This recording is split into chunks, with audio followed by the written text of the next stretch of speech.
याद करिए, अगर 1990 में भारतीय जनता पार्टी की सरकार होती तो क्या राम भक्तों पर गोलियां चलती?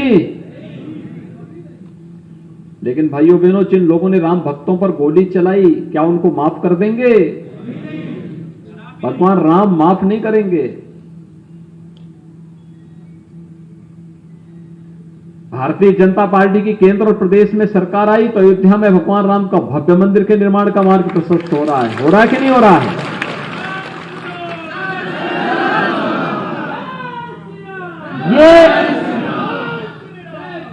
ये हमें गौरव की अनुभूति कराने वाला क्षण है।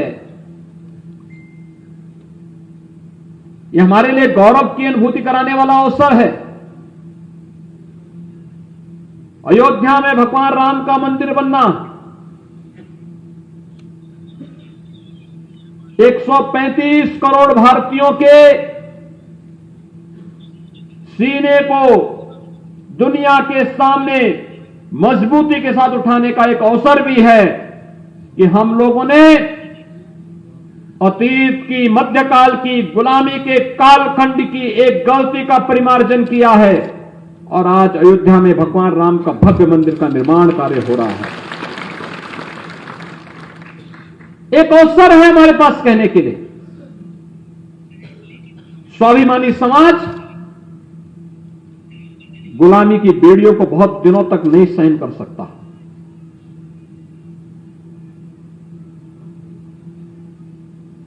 और भारतीय समाज ने वही किया जो उसको करना चाहिए था। आखिर इस संवैधानिक दर्जा पिछड़ा वर्ग आयोग को क्यों नहीं मिल पा रहा था? क्योंकि पिछली सरकारों की नीयत खराब थी। वे नहीं चाहती थी कि समाज का हित हो। वे नहीं चाहती थी कि गरीब, कुचले, दबे, वंचित लोगों को भी समाज की मुख्य धारा से जुड़ने का अवसर प्राप्त हो। वे नहीं चाहती थी कि गरीब की झोपड़ी में भी पक्का मकान बने।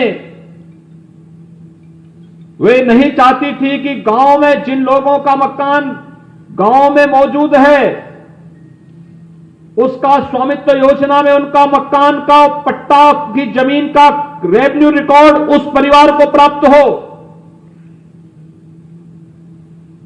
वे नहीं चाहती थी कि बीमारी दूर हो और हर घर में शौचालय हो। पिछली सरकारें नहीं चाहती थी कि हर घर में रोशनी हो। पिछली सरकारें नहीं चाहती थी कि हर घर में रसोई गैस जलता हुआ दिखाई दे और बीमारी का अंत हो। इसलिए इन्होंने इतनी बीमारी देश को दी। एक एक बीमारी का समाधान निकालते हुए, उसका उपचार निकालते हुए आज भारतीय जनता पार्टी की केंद्र और प्रदेश सरकार कार्य कर रही है। और भाइयों बहनों, विकास की जिस प्रक्रिया के साथ प्रदेश को आगे बढ़ाने का कार्य हो रहा है, कहीं 4 लेन का काम हो रहा है, कहीं 6 लेन का काम हो रहा है, कहीं मेट्रो का काम हो रहा है, कहीं पे मेडिकल कॉलेज बन रहा है, कहीं पे हॉस्पिटल बन रहे हैं, कहीं विश्वविद्यालय बन रहा है, कहीं एयरपोर्ट बन रहा है। कोई सोचता था पहले इसके बारे में? पूर्वांचल एक्सप्रेसवे, अब आप मऊ, आजमगढ़ या गाजीपुर से चलेंगे, 2.5 घंटे के अंदर लखनऊ पहुंच जाएंगे।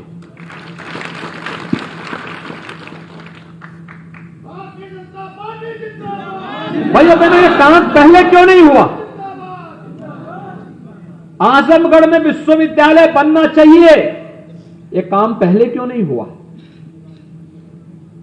आजमगढ़ से तो मुलायम सिंह जी भी सांसद रहे थे और समाजवादी पार्टी के वर्तमान के अध्यक्ष भी आजमगढ़ से लगातार दूसरी बार सांसद हैं, लगातार सांसद हैं। क्यों नहीं इनके दिमाग में आया? क्योंकि वे विकास के हितैषी नहीं हैं, वे स्वयं के विकास के हितैषी हैं। स्वयं का विकास उनको चाहिए, समाज का विकास हो इसकी चिंता उनको नहीं। वो केवल नारा पे विश्वास करते हैं। नारा, विश्वविद्यालय नहीं दिया, एयरपोर्ट नहीं थी, आज तो आजमगढ़ में विश्वविद्यालय भी बन रहा है और एयरपोर्ट भी बन रहा है। पूर्वांचल एक्सप्रेस वे भी पूर्वी उत्तर प्रदेश को जोड़ रही है।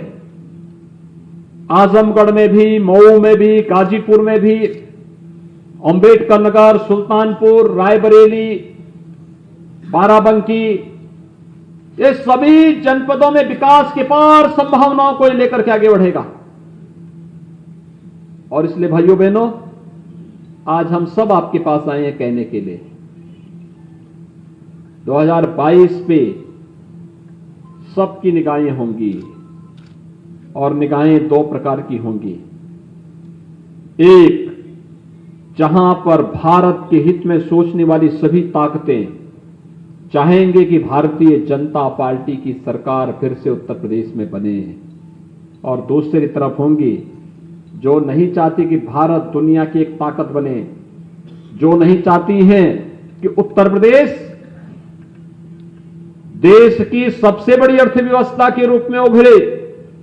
वे लोग फिर षड्यंत्रों में लगेंगे, उसमें बहुत सारे लोग बिकेंगे, बहुत सारे लोगों की सौदेबाजी होगी, बहुत सारे लोग अपने तरीके से इस अभियान में बाधा पैदा करने का प्रयास करेंगे। कोई दुष्प्रचार से, कोई झूठ बोल करके, कोई अन्य तरीके से दुष्प्रचार करने का प्रयास करेगा। और इसलिए मेरा आप सबसे आग्रह होगा, ये सामाजिक सम्मेलन समाज के प्रबुद्ध जनों को बुला करके उनके साथ संवाद का एक कार्यक्रम है। और संवाद इस बात का को लेकर के कि हम वर्तमान की स्थिति को समझें, देश काल और परिस्थिति का अवलोकन करें, वर्तमान और भविष्य के हित के लिए ठोस निर्णय लेने की स्थिति में पहुंचे। अन्यथा इन राजनीतिक दलों के मंसूबों को आप देख सकते हैं।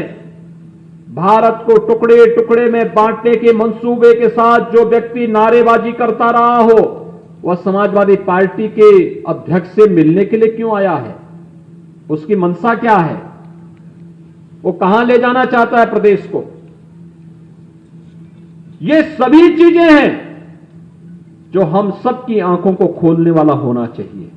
और इसलिए भाइयों बहनों, आज आप देख रहे होंगे कितनी तेजी के साथ विकास एक नई प्रक्रिया के साथ जुड़ रहा है। 9 तारीख को गाजीपुर मेडिकल कॉलेज का उद्घाटन प्रधानमंत्री जी के कर कमलों से होने जा रहा है।